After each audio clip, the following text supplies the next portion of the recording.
More now. Lincoln Parker joins us. And let's start, Lincoln. Great to see you, of course. Happy Australia Day. Love the tie. Thank you. What would a Trump presidency look like for Australia?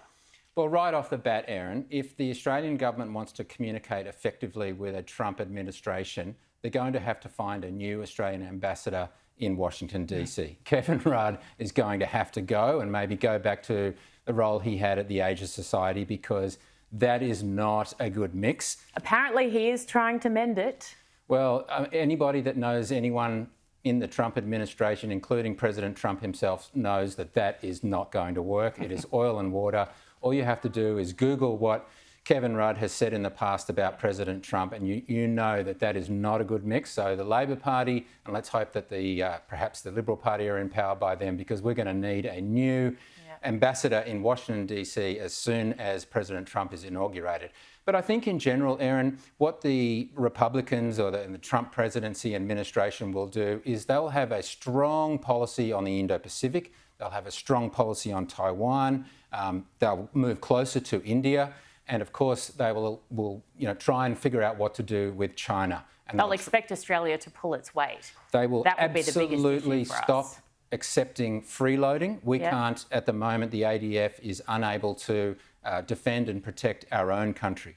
I mean, that's just a fact, and they will expect us to do more. I feel like this hasn't been made a big enough deal of. Confirmation that the Prime Minister knew about the Chinese sonar attack well before his meeting with Xi Jinping.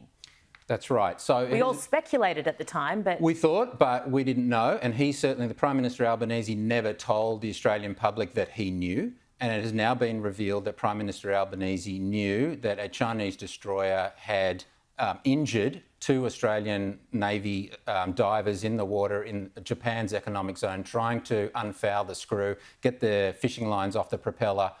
They hospitalised two Australian Navy divers. Now, he knew about that. It's been revealed now that Prime Minister Albanese knew about that, yet he wanted to go to San Francisco, meet President Xi, and we've all seen the pictures of where he went to San Francisco and almost hugged, Xi. And I mean, what kind of message does that send to the Australian Defence Force, to our sailors? It's a slap in the face. It's a weak one. Before I let you go, you're a very proud Australian cricket coach, Indeed. Juniors. They changed their decision late this afternoon to acknowledge the day, but are still shying very much away from it. That annoys you? Well, it annoys me. I've been coaching cricket, boys cricket, for quite a few years, and I'm the under-15s coach at Harbord, and a great bunch of boys, and they're all proud Australians. And this was just the wrong message. I don't understand what the chairman of Cricket Australia is doing, the CEO of Cricket Australia, but they should be ashamed of doing that, because that's the message that our boys and our kids see, and they are proud to be Australian. Lincoln Parker, I know you're incredibly proud. We're proud to have you on the show. Thank you so much for joining me. Thank you, Erin.